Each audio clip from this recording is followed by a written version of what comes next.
मुरारी, हे नाथ नारायण वासुदेवा।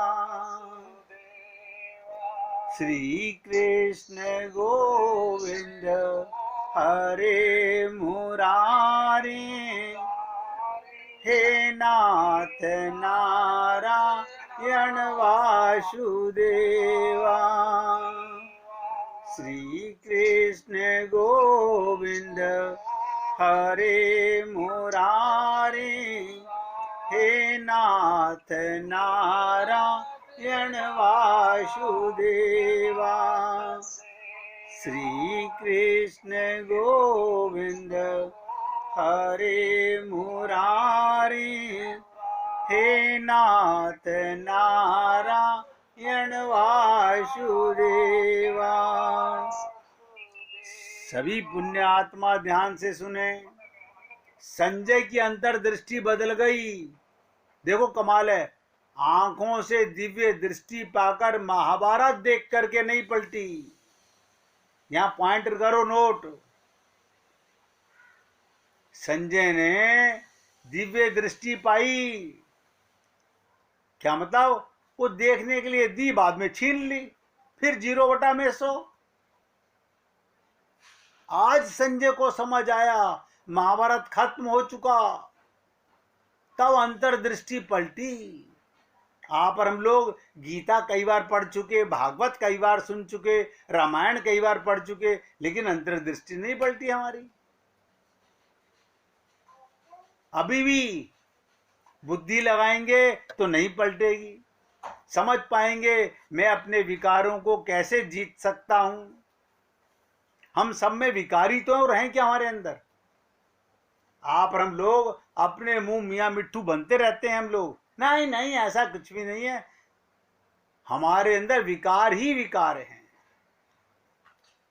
जिस दिन आपने अपने मन की लगाम, मन बुद्धि का समर्पण कर दिया, यानी अपनी बुद्धि ड्राइवर है, मन लगाम है, बुद्धि की सीट पे गुरु और भगवान को बैठा दिया और मन सौंप दिया, उस दिन आपका कल्याण हो जाएगा। मैं तो बोल सकता हूं भैया, आपको अच्छा लगे अपने ये जीवन में काम आएंगी। हाँ, अगर आपके घर में कोई माता पिता दादा दादी कोई संत हैं, आप उनके हाथ में सौंप दीजिए, कल्याण सुनिश्चित होगा, बशर्ते कि उन्हें आत्मज्ञान आत्म तत्व का जानकारी हो। संजय की अंतर्दृष्टि खुलने पर नवीन रत्न प्राप्त हुआ। बताइए ये कौन सा रत्न है?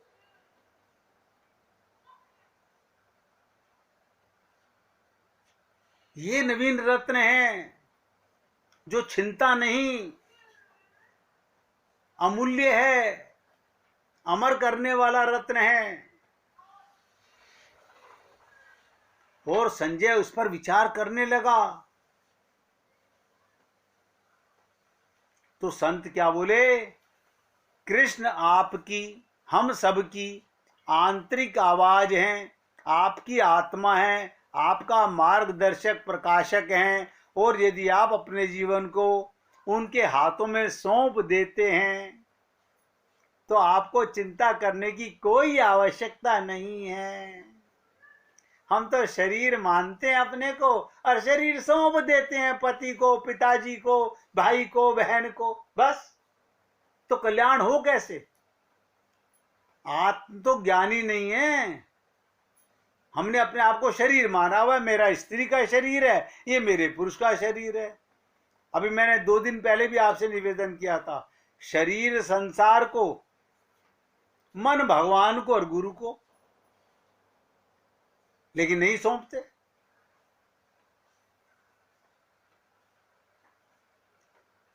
फिर सुनिएगा, कृष्ण आपकी आंतरिक आवाज हैं, अंतर्दृष्टि हैं। अंदर की आवाज कौन सुनता है? आत्मा की आवाज कौन सुनता है? ना ना, इतनी फुर्सत है हमारे को, व्यापार कर रहे हैं हम लोग। वो आपकी आत्मा है। अब आत्मा की अंतर आत्मा की आवाज कौन सुने? आपका मार्गदर्शक प्रकाशक है भगवान। और यदि आप अपने जीवन को उसके हाथों में सौंप देते हैं तो आपको चिंता करने की कोई आवश्यकता नहीं। चिंता दीन दयाल को मोह मन सदा आनंद। संजय अब लगभग चेतन अवस्था में पहुंच गया था। ये चेतन अवस्था क्या होती है? जागृत हो गया था, जाग चुका था, आत्म जागृति जिसे बोलते हैं उसे चेतन अवस्था कहते हैं। यानी शरीर की अवस्था जो मरने वाला है, ये आपको और हमको शरीर चेतन नजर आता है ना, ये आत्मा के कारण चेतन है। आत्मा निकल गई तो ये नश्वर है। लेकिन फिर पछताए क्या होत है जब चिड़िया चुग गई खेत। फिर जागने का क्या लाभ? फिर बच्चे हमारे लिए भागवत करवाएंगे, गरुड़ पुराण सुनवाएंगे, गीता सुनवाएंगे, हमारे पिंड दान करेंगे। हम बड़े खुश हो रहे हैं, हमारी औलाद इतनी आज्ञाकारी है, हमारे सब काम करेगी। खुद नहीं कर सकते अपने लिए कुछ भी। अपना कल्याण स्वयं करना है, कोई किसी का कल्याण नहीं करता। संजय अब लगभग चेतन अवस्था में पहुंच गया, जो हम सत्संग सुनते सुनते आज तक जागे नहीं हैं। अभी भी ममता मोह आसक्ति की दलदल में हम सोए पड़े हैं। लेकिन जल्दी से एक सवाल लेकर के आया। क्या सवाल किया संजय ने? उसने कहा ऐसा गुरु कहां मिलेगा?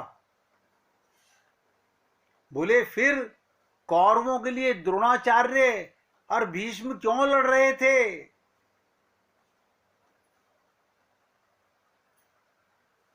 द्रोणाचार्य कौन, भीष्म पितामह कौन? संजय ने पूछा ये क्यों लड़ रहे थे? विकार रूपी कौरवों के लिए, बुरे लोगों के लिए ये क्यों लड़ रहे थे? आप भी ध्यान से सुनिएगा। अब बूढ़ा संत दुखी भाव के साथ सिर हिलाता हुआ और कहा, जैसे जैसे आप बड़े होते हैं अपने बड़ों के प्रति आपकी धारणा बदल जाती है। जिन बुजुर्गों के बारे में आपने सोचा था कि आपके बढ़ते वर्षों में वे संपूर्ण थे, अब आपको लगता है वही परिपूर्ण नहीं है, उनमें भी दोष है। अब देखिएगा जिस दिन आपको आत्म जागृति होगी तब आप कहोगे अरे राम, मैं तो अपने दादा के पद चिन्हों पे चल रहा था, अब मालूम पड़ा ये द्रोणाचार्य भीष्म पितामह का वध क्यों हुआ। भीष्म पितामह सिंहासन पकड़ के बैठे हुए थे। इस सिंहासन पर कोई भी बैठेगा, मेरा काम तो सिंहासन की रक्षा करना है। द्रौपदी की रक्षा करना उन्होंने फर्ज नहीं समझा, एक अबला की रक्षा करना फर्ज नहीं समझा। द्रोणाचार्य गुरु हो करके, लेकिन किस चीज के गुरु थे ये कभी बुद्धि लगाई हमने? वो युद्ध के प्रवीण थे, युद्ध की विद्या जानते थे, और उसमें कौरवों का राज था तो वो उनके गुलाम थे, उनके लिए लड़ रहे थे। वो भी पुत्र मोह में हथियार डाल के बैठ गए थे।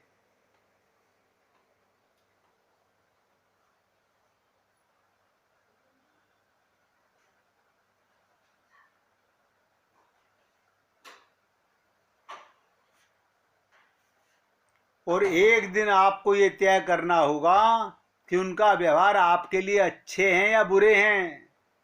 अब आप सोचिएगा, अगर आपका हमारे परिवार के बुजुर्ग लोग हमें सेवा करना सिखा गए सेवा परमो धर्म है, भगवान श्री कृष्ण ने भी कहा, भगवान राम ने भी कहा।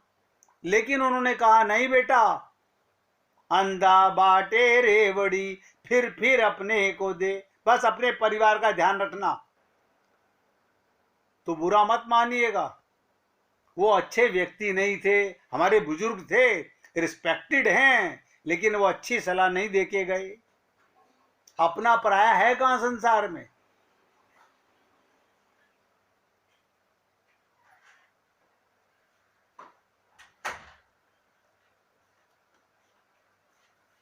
आपको जिस दिन ये एहसास हो सकता है कि आपको अपनी भलाई के लिए उनका विरोध करना या लड़ना भी पड़ सकता है।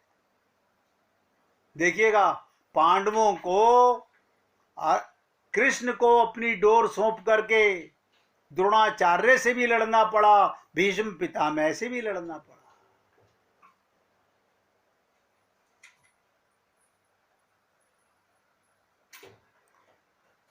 यही वजह है कि गीता महत्वपूर्ण है। अब गीता को हम अपनी बुद्धि से समझना चाहते हैं, ये बुद्धि का विषय ही नहीं है भैया। यही हमारी दुर्दशा रही है। हम आज तक आगे क्यों नहीं बढ़ पा रहे? हर चीज हम बुद्धि में बैठाना चाहते हैं। अब वो बुद्धि तो माइक है। संजय की अंतर्दृष्टि खुल गई, अंदर की चेतना जाग गई, उसे अंतरात्मा की आवाज सुनाई दे गई। जब तक आपको हमारी अंतर्दृष्टि नहीं खुलेगी, हमें आत्मज्ञान नहीं होगा, तो सोच के देखिए हमारा कल्याण कैसे होगा। संजय धरती पर बैठ गया इसलिए नहीं वो थका हुआ था, ना ना ना, इसलिए वो समझ लेकर यहां आया था, और वो एक एक करके धराशायी हो रही है। क्या बताओ, वो तो महाभारत सुनाने वाला था, ये सोच के आया था कि मैं जाके देखूं कुरुक्षेत्र में जो मैंने दूर से देखा था, आज करीब जाके तो देखूं वो कौन सी जगह है जहां कृष्ण अर्जुन के रथ पर खड़े हुए थे। वो तो ये सोच के आया था, अच्छी समझ लेकर के आया था। और यहां संत के जीवन में आने से सारी समझ बेकार हो गई। आखिर उसने एक प्रश्न और किया, और वो प्रश्न सबसे ज्यादा इंपॉर्टेंट है, और सब लोग उस प्रश्न का जवाब ध्यान से सुनिएगा। मिसिज मेहरा ने भी वही प्रश्न मेरे से किया था।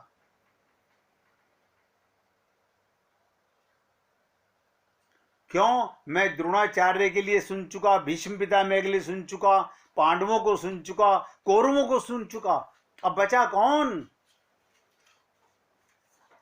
अब संजय पूछ रहा है, गुरुदेव एक प्रश्न और पूछूं? बोले हाँ पूछो पूछो। बोले इस कर्ण के बारे में आपका क्या कहना है?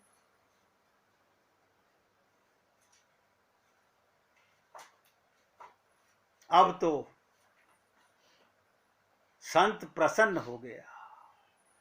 संत समझ गया कि इसकी अंतर्दृष्टि खुल गई है। इसने वो प्रश्न किया है जो हर आत्मज्ञानी अपने गुरु से करता है। जो अपना कल्याण कराना चाहता है वही ये प्रश्न करेगा।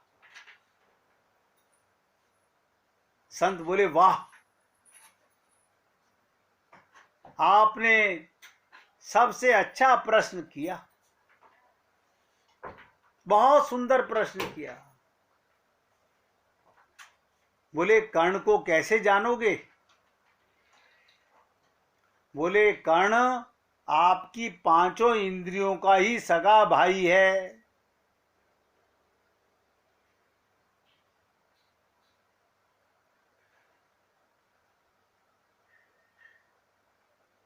वो सदा आपके साथ खड़ा रहता है और हर समय विकारों के बीच के साथ खड़े रहने का कोई ना कोई कारण और बहाना बनाता रहता है।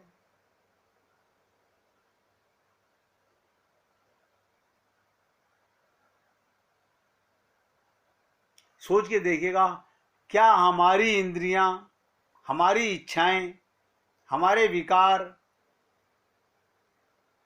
के साथ में कौन साथ देता है? हम विकारों की तरफ चले जाते हैं, हम बुराइयों की तरफ चले जाते हैं।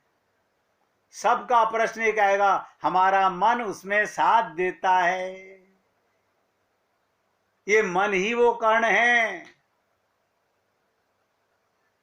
संजय ने स्वीकार उक्ति करके सिर हिलाया और भूमि की तरफ सर करके सारे विचार श्रृंखलाओं को क्रम पर मस्तिष्क में रख लिया कि जब तक मन की डोर अपने प्रभु और गुरु को नहीं सौंपेगा ये व्यक्ति, ड्राइवर की सीट पे खुद बैठा हुआ है और मन अपने हाथ में पकड़े हुए है और मंदिर में पूजा कर रहा है, गुरु का सत्संग सुन रहा है, कभी लाभ नहीं हुआ, कभी होगा भी नहीं।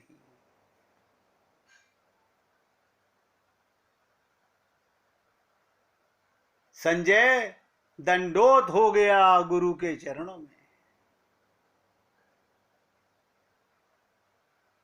और जैसे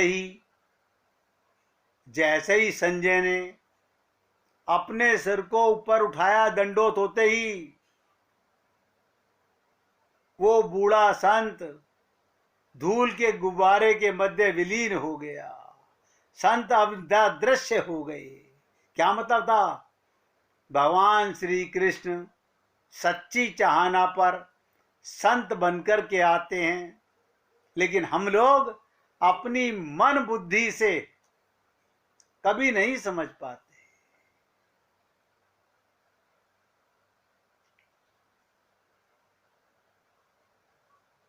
लेकिन जाने से पहले गुरु जीवन की वो दिशा एवं दर्शन दे गया। ध्यान से सुनो, हम लोगों के जीवन में गुरु तो आए, हमें असली जीवन ना दिखा सके और दिशा दर्शन ना करा सके, फिर गुरु किस बात का, जिसने हमें आत्मसात ही नहीं कराया। उन्होंने कहा, जिसे आत्मसात करने के अतिरिक्त अब कोई अन्य मार्ग नहीं बचा। ये छोटी सी कथा थी, मैंने आप लोगों को कल भी सुनाई थी। और धन्यवाद दीजिएगा सब मिसिज मेहरा का।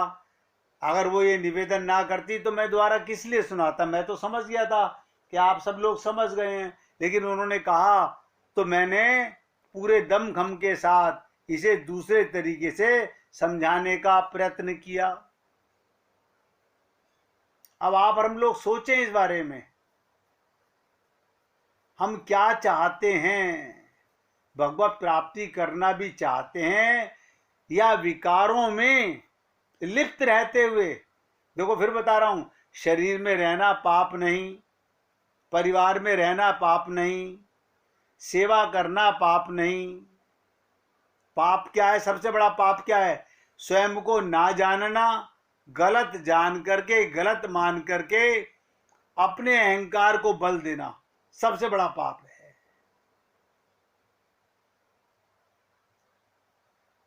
हम ये कहते हुए तो एक सेकंड लगाते हैं, हाँ हमें सब पता है, लेकिन पता कुछ नहीं है।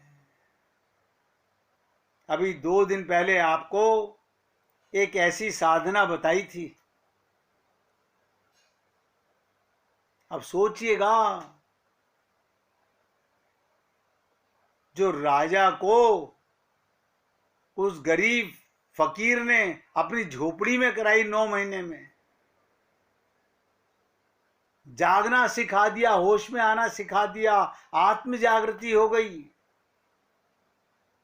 अब आप सोचेंगे वो तो राजा था, उसके बाद तो बहुत धन था, हम तो राजा भी नहीं हैं। यानी हम लोग जागना चाहते ही नहीं हैं।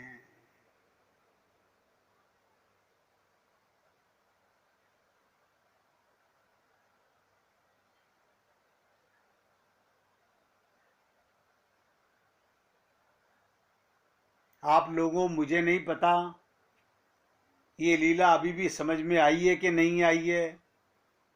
आगे बढ़ने से पहले आप सब पुण्य आत्माओं से पूछना चाहता हूं, अगर अभी भी आपको समझ नहीं आई है तो ये सेवक, ये दास आपके सामने विराजमान है, आप पूछ सकते हैं। मिसिज मेहरा, समझ आ गई आपको?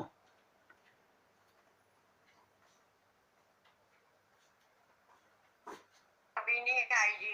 अभी नहीं आई? अभी कर्ण के बारे में समझ नहीं आई अभी। कर्ण है आपका मन। पांचों इंद्रियों के अंदर जो विकार आते हैं, जिनके कारण आपने मन जब तक गुरु को और भगवान को नहीं सौंपा, शरणागति नहीं की, मुख से बोलना शरणागति नहीं, मन माने लगाम। अब लगाम तो तुम्हारे हाथ में है और मुंह से बोल रहे हैं गुरुजी हम आपकी शरण में हैं। यही अर्जुन ने गलती की थी। भगवान से कह रहा था गुरुजी मैं आपकी शरण में तो हूं प्रभु। बोले मूर्ख, मन तेरे पास और शरणागति का बहाना मुझे लगा रहा है, झूठ बोल रहा है तू। अगर तूने अपना मन मुझे सौंप दिया तो लगाम मेरे हाथ में है। फिर ये पाप और पुण्य क्या है? मैं कह रहा हूं हथियार उठा, तू कह रहा है मैं इनको मारूंगा नहीं, तो मेरी शरणागति कहां है? यही पाप हम लोग कर रहे हैं, हम सब यही पाप कर रहे हैं। मन अपने पास ही रखते हैं, मन में ना तो गुरु को बैठाते ना भगवान को सौंपते। मन और बुद्धि की शरणागति करनी होती है, वो हम करना नहीं जानते।